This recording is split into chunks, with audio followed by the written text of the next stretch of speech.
주일 예배 나오신 여러분 환영합니다. 오늘부터는 로마서를 합니다.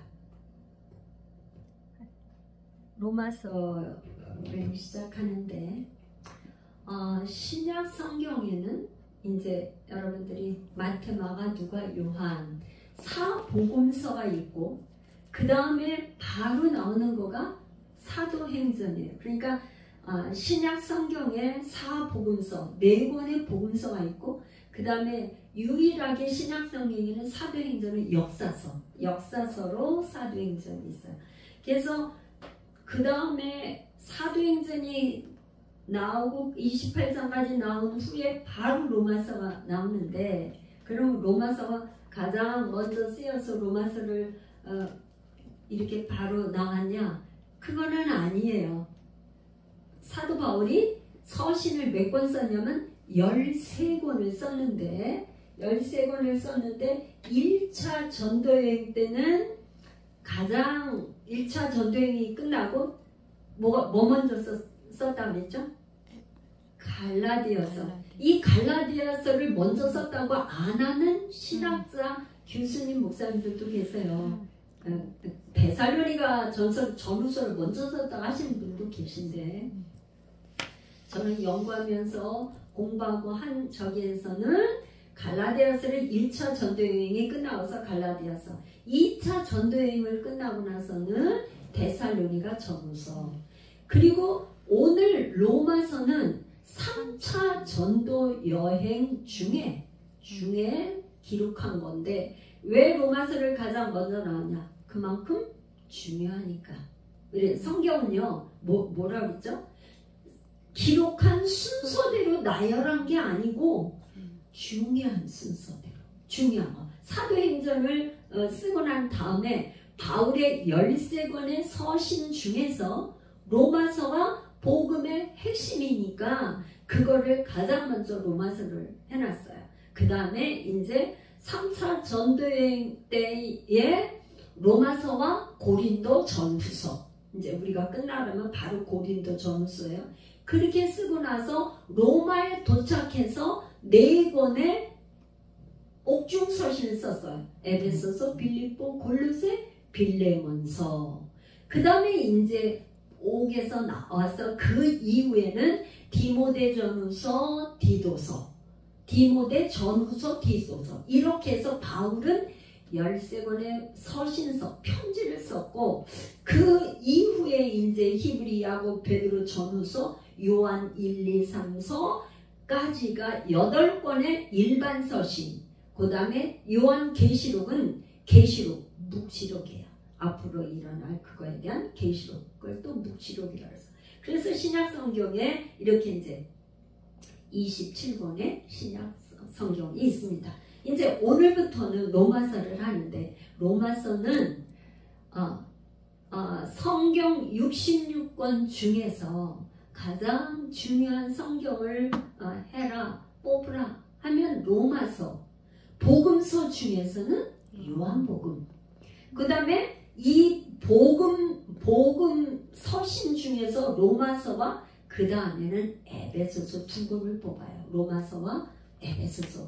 그 다음에 그러니까 이 로마서를 공부하는 게 중요해요, 안 중요해요? 중요해요. 굉장히 중요하고, 중요하고, 교회에서 가장 많이 듣는 얘기가 뭐 은혜다, 뭐 평강이다, 이런 얘기 하지만 복음이라는 말을 많이 듣죠, 그렇죠? 복음을 전한다, 복음을 전한다, 그렇게 말을 하는데 도대체 복음이 뭔가, 그거를 복음이 무엇인지를 기록한 책이 로마서예요. 로마서.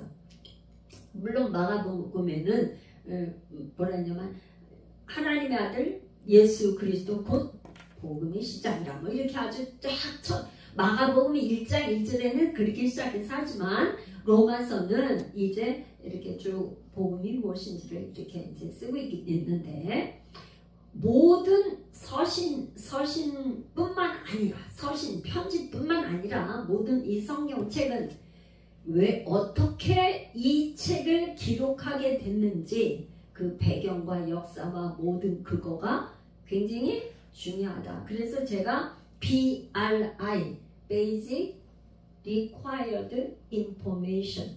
그러니까 basic, 기초가 되는 required, 필요한 information, 필요한 정보가 있어야지만 로마서를 이해할 수 있다. 그런 말이에요. 왜? 그냥 지금 로마서를 그냥 이렇게 읽으면 너무 딱딱하고 왜 이런 말을 사도 바울이 왜 썼는지 이해가 잘 안 돼요.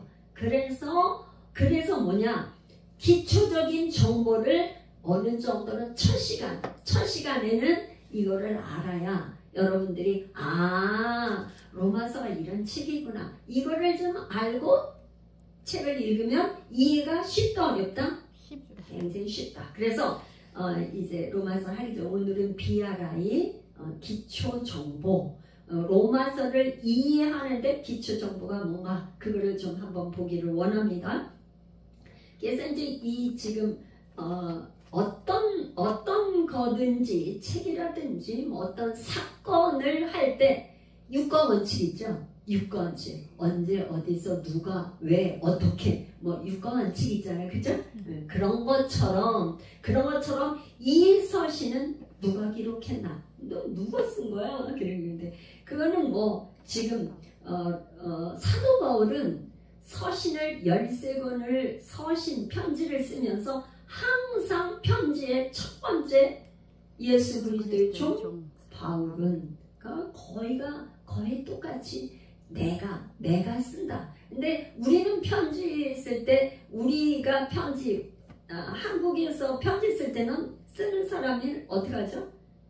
그렇게 안 하고 아버님 전상서, 부모님 전상서, 아니면 누구누구 교수님께, 누구누구 선생님께, 친구에게 이렇게 먼저 받는 수신자를 쓰고 맨 끝난 다음에 누구가, 제자 누구가, 뭐 또 아들, 딸 누가 이렇게 쓰는데 지금 이때 당시에 편지 쓰는 거는 뭐냐면 누가 쓰는지 자기를 먼저 얘기를 해요. 그래서 1장 1절에 누가 이 편지를 쓰는 사람이 누군지를 얘기를 하고 있어요. 그 사람은 예수 그리스도의 종, 예수 그리스도의 종 바울은, 이렇게 쓰는 사람이 자기 바울이라는 사람을 소개할 때 예수 그리스도의 종은 이게 헬라 말로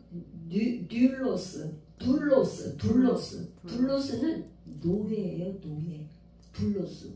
종이라고 여기에 이렇게 얘기했지만 둘로스라는 말은 노예야. 그러니까 노예 신분은 사람이 아니야. 인격적인 대우나 뭐가 없어. 주인이 하라는 대로. 주인이 무조건 저기가 마음에 안 든다. 그러면 죽일 수도 있어.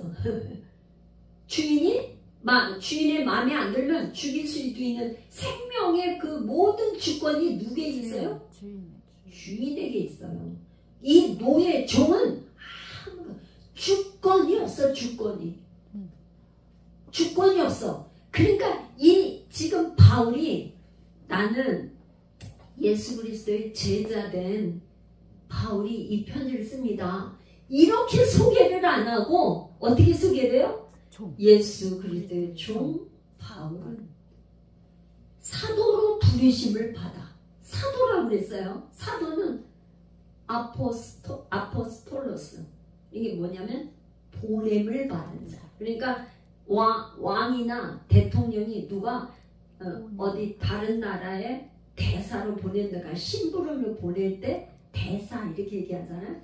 그러니까 사도는 보냄을 받은 자야. 그러면 누가 보냈는데 보낸 사람은 누구야? 그럴 때 나 예수 그리스도의 종이니까 예수 그리스도가 나를 보냈어. 물론 사도로 보냈다. 그런 말. 사도로 그 다음에 또 뭐가 있냐면 부르심이라는 단어가 계속 나와요. 부르심. 그러니까 그 헬라 히브리 시대 히브리 문학이나 모든 저기에서는 뭐냐면 이 지금 헬라 문화권도 뭐냐면 스승이 제자를 삼을 때 어떻게 하냐면 나는 저분의 제자가 되고 싶어. 그래서 나를 제자로 삼아주세요 하는 식이 아니에요. 어떻게 해요? 나는 저 학생을 내 제자로 삼아야 되겠다. 나 밑에서 와서 제자로 배우고 해서 해. 그렇게 콜링, 부르는 거예요. 부르는 거. 스승이 제자를 불러. 그런 개념이. 그래서 사도로 부르심을 받았다 이 말이에요. 부르심. 이해가 되시죠? 부르심을 받아 왜 부르신 목적이 뭐냐? 하나님의 복음을 위하여 택정하며. 뭘 위해서? 복음을 위해서.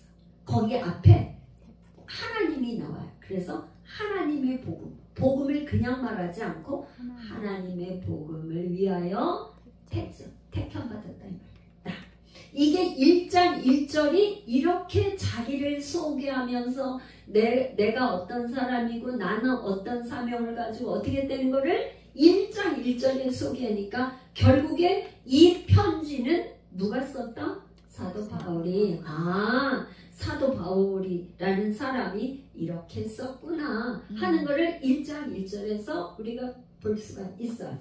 그 다음에 이제 그러면 언제 썼냐? 언제? 이 편지는 언제죠? 왜 그러냐? 시대를 우리가 알아야 되잖아요. 우리가 요즘에 우리가 편지 쓰면 이렇게 안 쓴단 말이죠. 이 편지를 이 로마서라는 서신을 이렇게 하려고 그러면 어느 시대에 썼는지를 알아야 그 시대의 배경과 이런 걸 알 수 있으니까 이거는 뭐냐? 3차 전도 여행 중에 썼어요. 바울이 3차 전도 여행 중에. 그러면 어디서 썼는가? 어디서? 이게 지금 사도행전 20장에 가면 20장의 3절에 가면 이게 지금 바울의 13권의 이 편지는 사도행전이 기초가 돼요. 사도행전에서 봐야지만 이게 연결해서 알 수가 있어요. 20장 3절에 가면 뭐라고 그러냐면 2절부터 볼까요? 그 지방으로 다녀가며 여러 말로 제자들에게 권하고 헬라에 이르러. 여기 지금 헬라라고 나오는 거는 고린도를 말하는 거예요. 고린도. 헬라에 이르러 거기 석 달 동안 있다가 어디에서 석 달을 있었어요?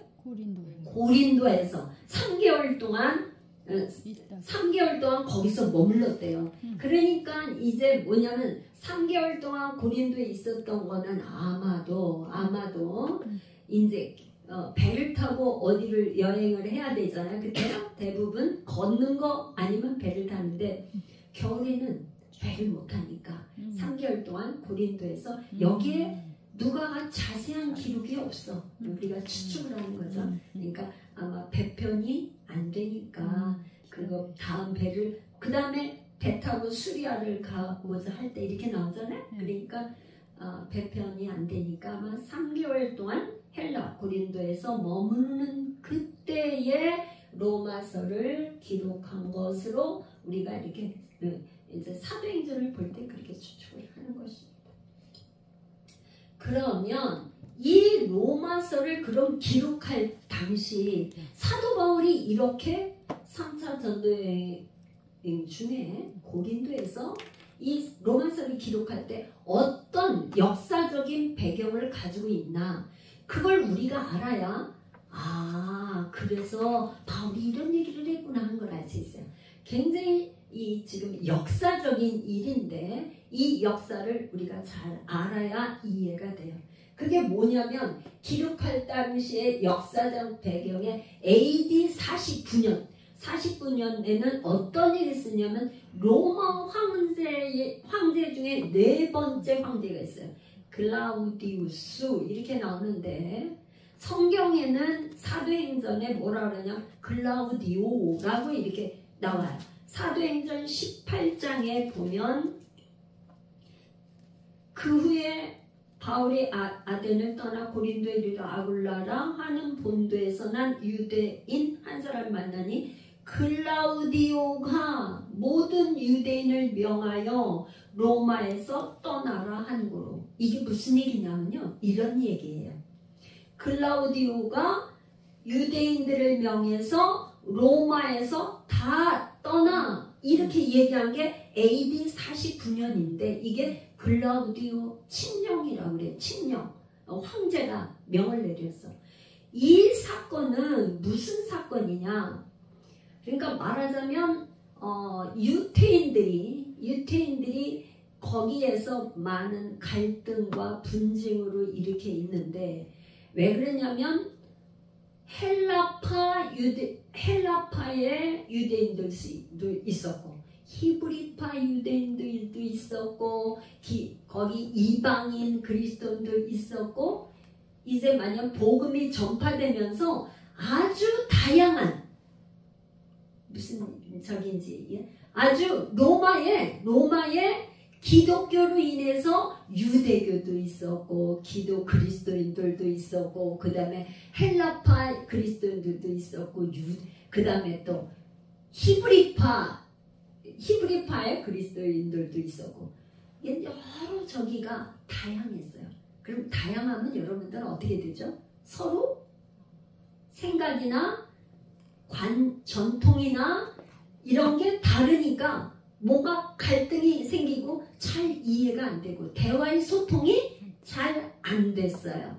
그래서 갈등이 생기니까 분쟁이 일어나고 싸움이 일어났는데 그걸로 인해서 글라우디우스라는 이 로마 황제가 이천저천 모든 유태인들은 다 로마에서 떠나 이렇게 아주 그냥 왕의 명령으로 그걸 칙령이라고 해요. 떠났어요. 그러니까 뭐 생각해보세요. 어떤 유태인들이 막 장사를 했든지 뭐 했든지 있는데 로마에서 하루아침에 떠나라고 그러니까 자기의 생활 터전을 다 잃어버리고 떠날 수밖에 없었어요. 그때 누가 떠난 거예요? 프리스길라와 아굴라가 떠나서 이 사람은 어디 사람이냐면 본도 사람이에요. 본도. 그러니까 지난번 저기 할 때 그림 할 때 저 북쪽에 있는 저기인데 이 본도 사람이 인데 유대인이었어요. 그러니까 유대인이 떠나는데 어디 가냐면 고린도로 떠난 거야.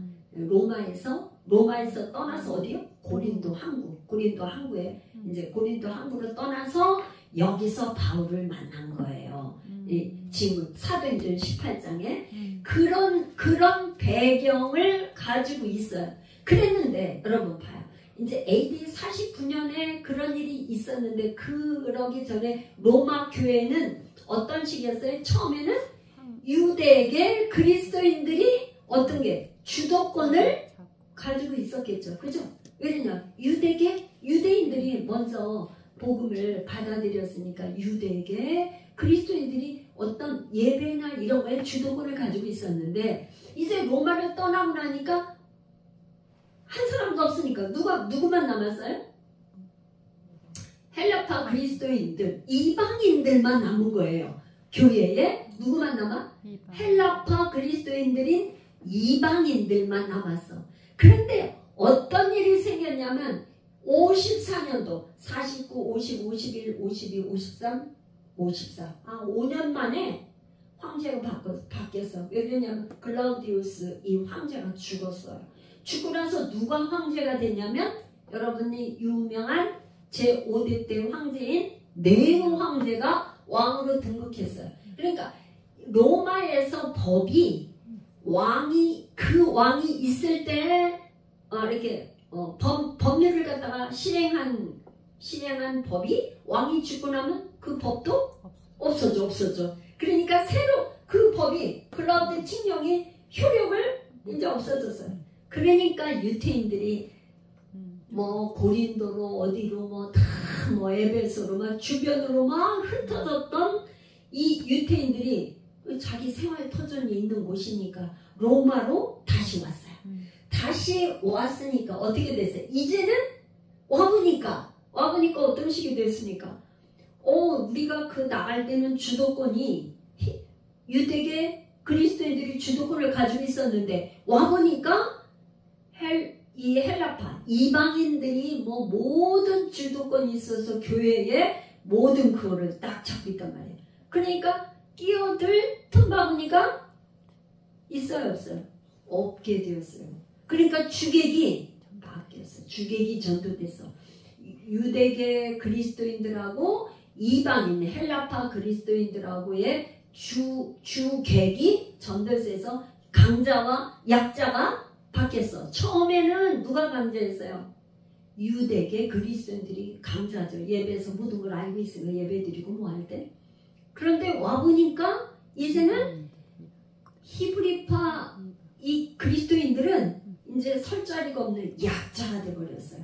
그런 역사적인 배경을 가지고 있는 거를 여러분들이 이해를 하고 딱 생각을 하고 있으면 이해하기가 좋다 이런 말이에요. 그럼 이제 분명히 왜 그랬는지를 그 사도 바울이 얘기한 거를 이해하는 대목이 나온다 그런 얘기입니다. 할렐루야.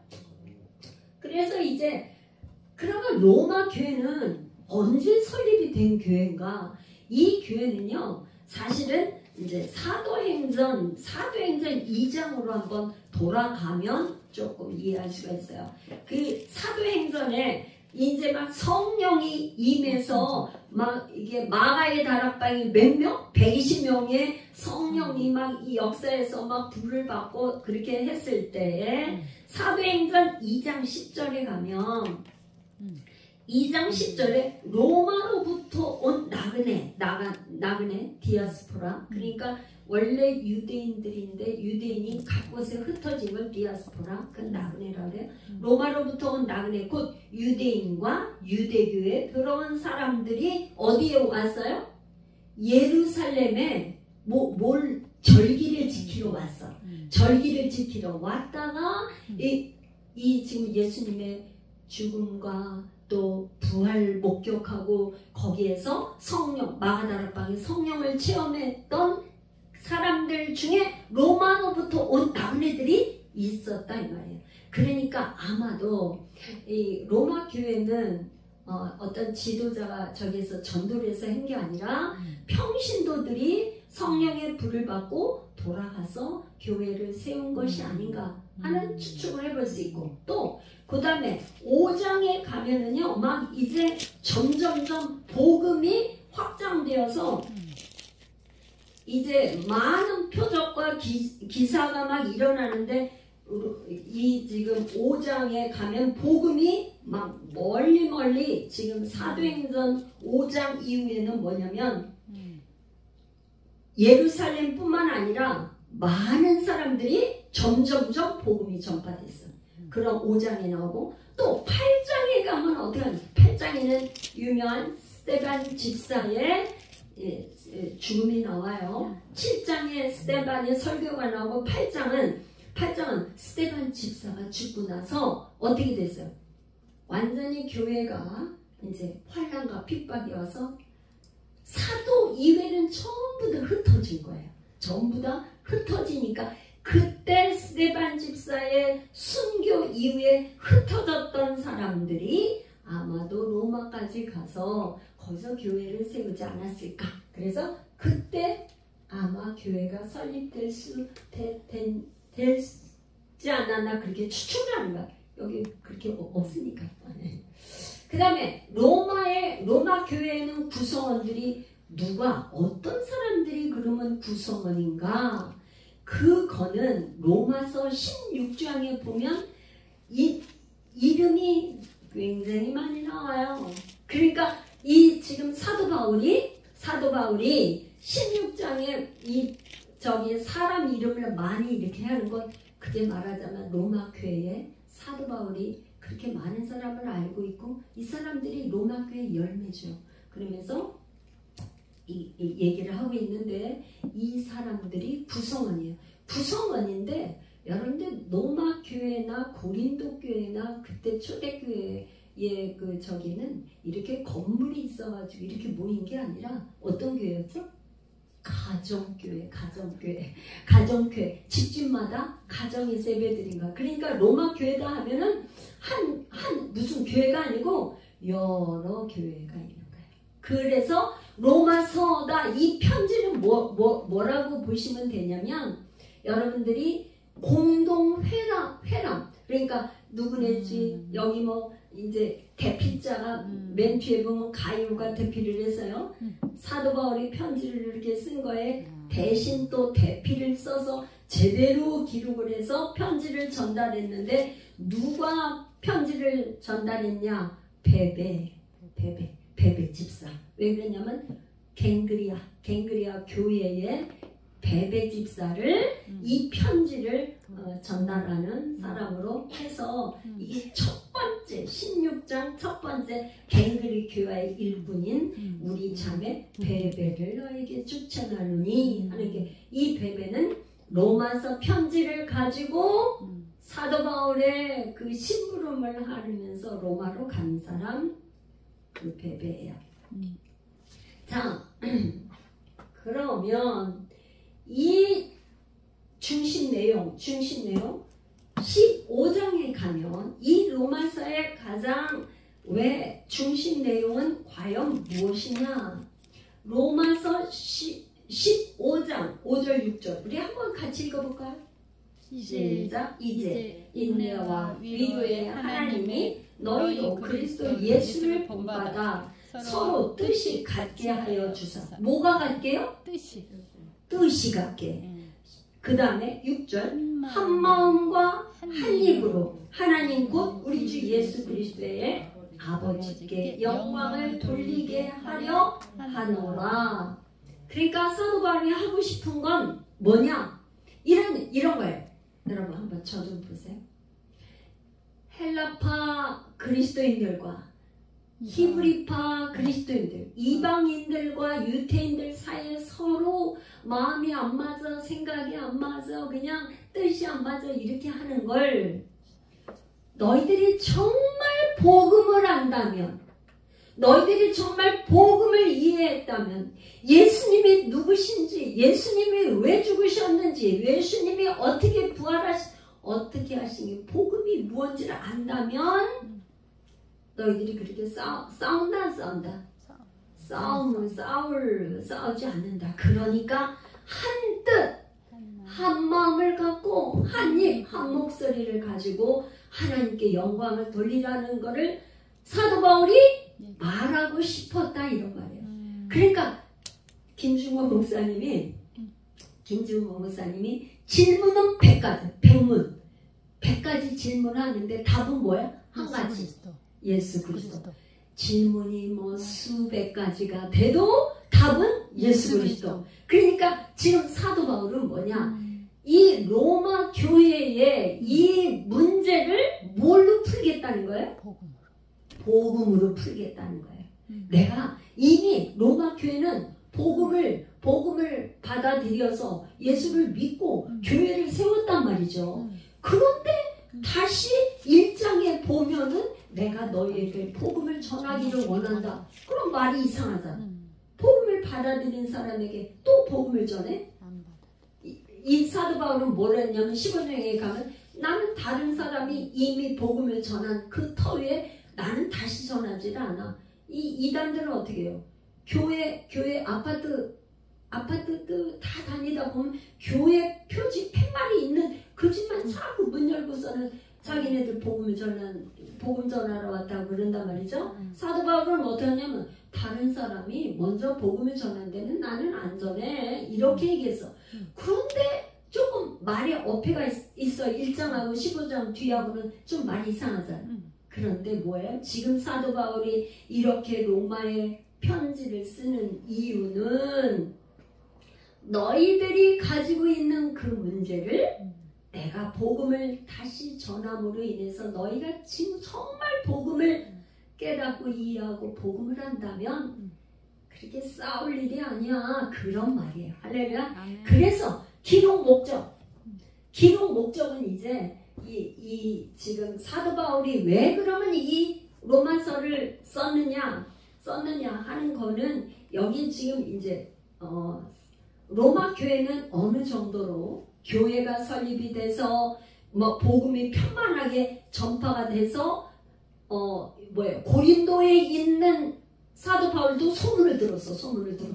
그러니까 내가 로마에도 좀 가봐야겠어 이렇게 생각을 했단 말이에요. 사도 바울이 그렇게 정도를 했는데 이제 사도 바울이 생각할 때 내가 로마에 들려서 저기 로마 교회에 선교, 나를 서바나는 지금의 스페인을 말해요. 그러니까 사도 바울 시대 때에 그때 땅끝이라면 아마 스페인을 생각했던 것 같아요. 그래서 땅끝까지 복음이 전파되면 예수님이 오신다, 다시 재림하신다 그러니까 자기가 부지런히 막 땅끝까지 복음을 전파하려고 서바나를 그렇게 가기를 원했어요. 스페인에 가기를 원하는데 가려면 뭐가 있어야 돼요? 후원하는 교회, 후원해주는 교회에서 뭐야? 후원금을 보내줘야 선교사로 내가 가려면 후원금이 있어야 되잖아. 그러니까 로마 교회에 뭐냐, 너희가 나를 좀 선교사로 보내줘. 응? 스페인 서바나를 가고 싶은데 너희들이 그게 이제 로마서 15장에 가면 나를 서바나로 보내달라는 말을 해요. 그러면서 내가 이렇게 이 기록을 하는 건 선교 후원을 받기 위해서, 서바나로 가기 위해서 그랬어요. 그 다음에 이제 유대인들과 이방인들이 조금 전에 얘기했죠? 하나 되는 갈등 문제를 복음으로 이렇게 하나 되게 하기 위해서.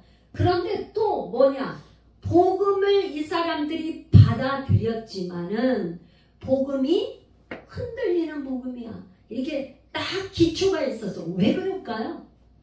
이 로마 교회는, 그러니까 말하자면 다른 교회, 이 지금 사도 바울이 전도 1차, 2차, 3차 막 계속 전도하면서 했던 거는 뭐 갈라디아 지방의 데살로니가 전후서, 뭐 에베소서, 빌립보, 골로새, 이거 다 누가 세웠어요? 사도 바울이 직접 복음을 전해서 이렇게 하는 거예요. 로마 교회는 지도자가 없었어. 그죠? 지도자가 없이 평신도들이 자기네들끼리 세운 교회란 말이죠. 그러다 보니까 어떤 복음의 기초가 확립이 되어져 있지 않았던 게 아닌가, 그렇게 봐요. 그래서 사도 바울이 이제 너희들에게 내가 복음, 여기서 지금 사도 바울이 뭐라 그랬냐, 내가 너에게 신령한 은사를 전하려고 한다. 신령한 은사? 복음을 너에게 좀 나눠주고 싶어. 은사는 선물이잖아요. 이 복음을 선물로 표시했어. 그러면서 하려고 한다. 그것이 말하자면 이 사도 바울이 이렇게 로마 교회에 복음이 무엇인지 1장부터 16장까지를 쭉 썼는데, 1장부터 몇 장이요? 16장까지 이렇게 썼는데, 오늘날 이 로마서가 있기 때문에 우리가 야, 복음이 이렇구나 하는 걸 우리가 알 수 있도록 좋은 서신을 기록해 주었어요. 그래서 뭐냐, 1장부터 11장까지는 복음이 무엇인지 지식적인 이론을 얘기하고 있고, 12장부터 15장까지는 실천편이에요. 항상 사도 바울은 뭔가 복음을 전할 때는 이론을 전하고 실천, 이렇게 살아야 돼, 이렇게 하고 있어요. 16장은 뭐냐, 16장은 열매들의 열매, 이렇게 산 사람들의 열매가 사람이에요. 사람. 이런 사람들은 너무나 귀한 사람들이다 하면서 사도 바울이 16장의 열매를 쭉 얘기해요. 그래서 이제 앞으로는 이제 복음의 1장부터 11장까지 복음이 무엇인지, 그거를 이제 매주 정말 복음이 뭘까? 그러니까 로마 교회의 사도 바울이 전한 이 복음 때문에 우리도 한번 새롭게 거듭나고 하는 그런 역사가 있기를 축복합니다. 그런데 이 로마서의 영향력이 얼마나 컸는지 여기까지 하고 오늘은 이제 제가 마치겠는데요. 로마서의 영향력이 얼마나 컸냐, 로이드 존스 이 목사님은 이 로마서 3장 20절에서 21절까지 율법 외에 한 의가 나타났으니 바로 예수 그리스도다. 이거로 인해서 로이드 존스 목사님은 완전히 로마서 강해의 아주 핵심, 율법 이외에 한 의가 나타난 거, 이거로 굉장한 로이드 존스 이 목사님을 인해서 어거스틴, 루터, 요한 다 이제 영향력을 준 거죠. 로마서의 영향력을 받은 유명한 저기 어거스틴은 로마서 13장 13절에서 14절인데 이 말씀을 어거스틴은 굉장히 방탕했어요. 자기 어머니가 그렇게 어거스틴을 위해서 기도하고 그랬는데 술과 여자와 이런 걸로 너무너무 방탕했었는데 어느 날 완전히 깨달은 것이 로마서 13절 14절 말씀이 막 자기한테 이렇게 와서 깨달아져서 돌아온 게 그게 보니까 로마서 말씀이에요. 루터는 1장 17절 복음으로 말미암아 로마서 1장 17절 복음에는 하나님의 의가 나타나서 믿음으로 믿음에 이르게 하나니 기록된 바 오직 의는 믿음으로 말미암아 살리라. 이 말씀 때문에 루터가 종교개혁을 일으켰어요. 종교개혁. 원래 신부님인데 천주교 신부님인데 종교개혁 교회를 개혁한 요한 웨슬리는 로마서 서문을 읽고 큰 깨우침을 받아요. 그러니까 이 로마서가 역사적으로 시대의 거장들을 변화시킨 책이에요. 그러니까 우리 교회도 예수열강교회도 이 로마서를 우리가 공부하는 가운데 이런 분들을 역사적으로 뭐 정말 위대한 역사적으로 큰 귀하신 분들이 이렇게 영향을 받고 로마서로 깨달음을 받아서 변화가 됐다면 우리는 뭐 말할 거 없지 않겠어요? 네? 그러지 않아요? 로마서가 너무 귀하죠. 그래서 여러분 이제 우리가 지금 시편을 하고 있는 시편도 하지만 로마서를 계속 틀어놓고 계속해서 로마서가 아주 그냥 귀에 쟁쟁하게 들려올 수 있도록 할렐루야. 복음이 무엇인지 의인은 믿음으로 말미암아 어떻게 한다고? 산다. 죽는다 산다.